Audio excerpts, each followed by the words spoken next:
I looked at the door to the spare bedroom again, my hand resting on the frame. The soft yellow paint I picked out years ago still looked new, and the mobile with little stars and moons still hung from the ceiling, turning slightly in the breeze. That room had been waiting for 7 years. I had been waiting for 7 years. And it was still empty. When Ethan and I moved into this house, I used to picture myself standing in that room, holding our baby, maybe singing quietly while the room smelled like warm milk and baby lotion.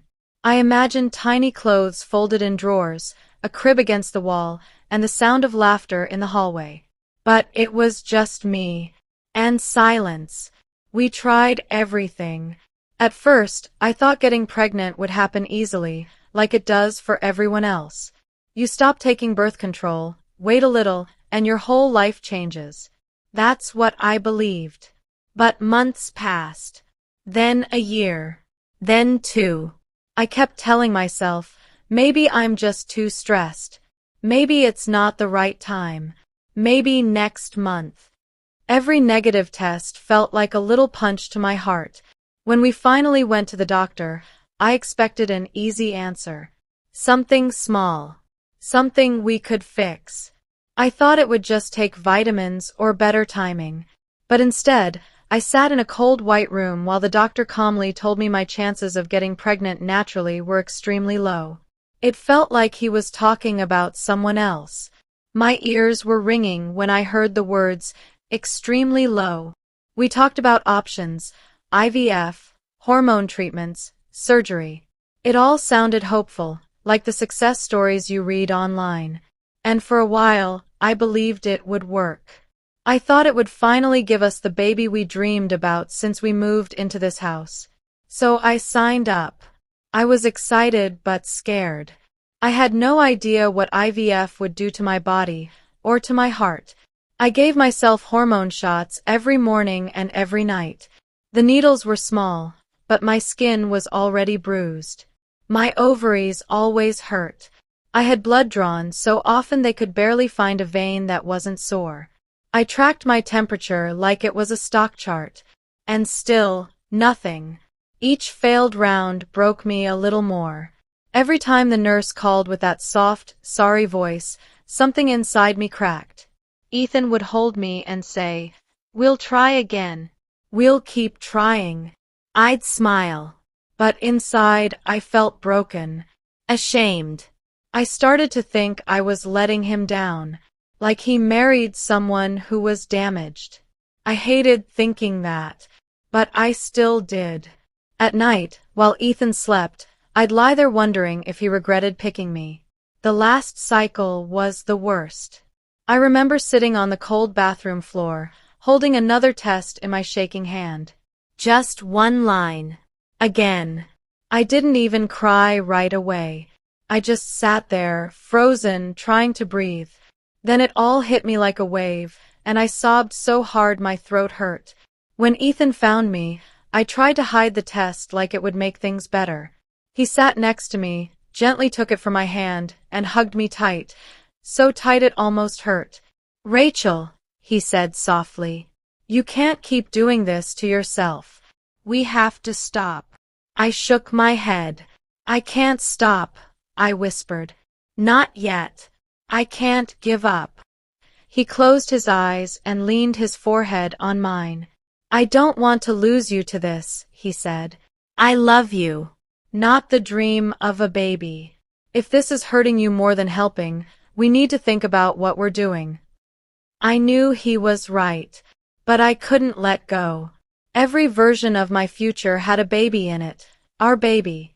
Letting go felt like giving up on that dream. On us. On everything we planned. So we kept going. I pushed my body past what it could take. He watched. Helpless. The silence between us got heavier with every failed try. Ethan stopped talking about kids. I stopped mentioning appointments. We still loved each other. I knew that. But there was a distance between us, filled with things we weren't saying. Dinners were quiet. Nights ended with quick kisses, no long talks. The spare bedroom stayed the same. Untouched. Waiting. Sometimes I'd go in there at night, the streetlight casting shadows on the crib mattress we bought years ago. I'd rest my hand on the railing and whisper, "Please, just one chance." But no one answered. Just the soft creak of the house and the sound of my own voice fading. It's strange how your mind goes back to old memories when life feels too heavy. That night, lying awake with swollen eyes and a hurting heart, I thought about the first time I met Ethan. It wasn't romantic or dramatic. Just a barbecue one of my co-workers hosted. I saw him standing across the yard with a paper plate full of food, looking awkward, not knowing anyone. I felt something. We ended up at the same table, laughing about how we barely knew anyone there. He had a quiet sense of humor, the kind that sneaks up on you. We talked about everything. Books, movies, music we grew up with. He told me about being a junior software engineer and how he liked solving problems no one else cared about. I told him how much I loved teaching kids because every day was different.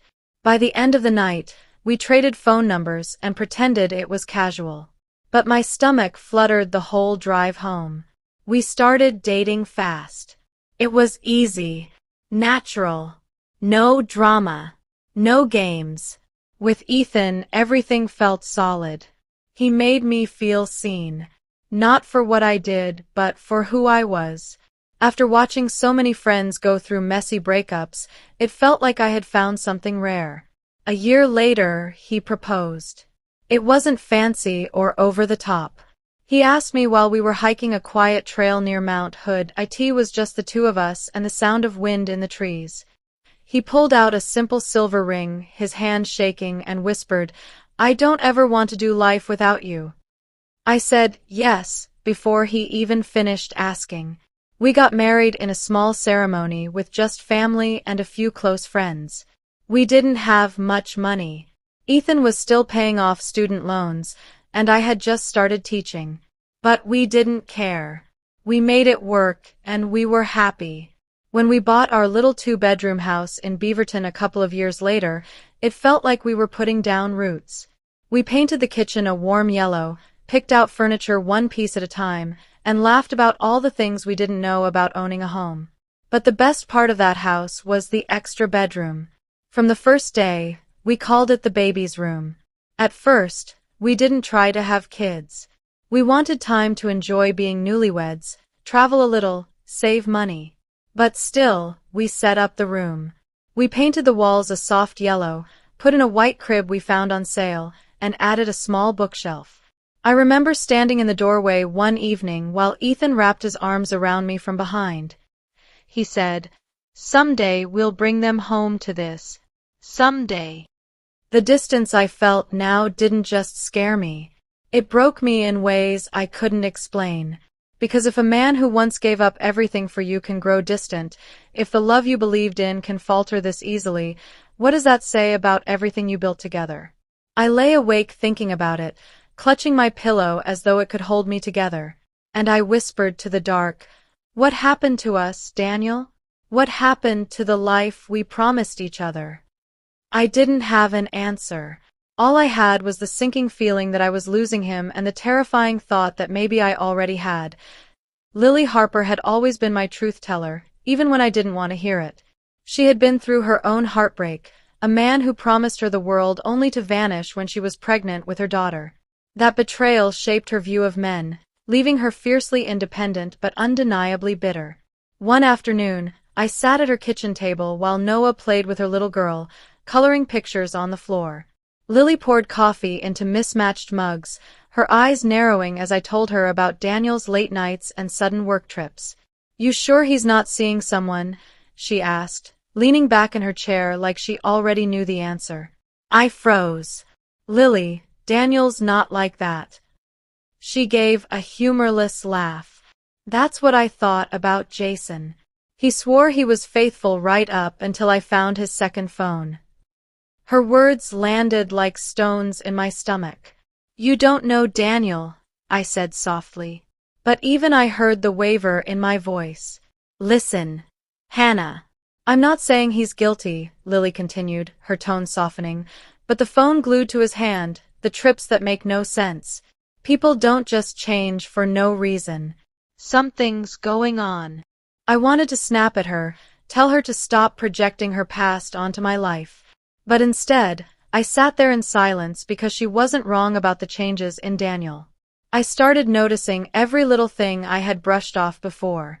The way he smiled at his phone and quickly turned it face down when I walked into the room.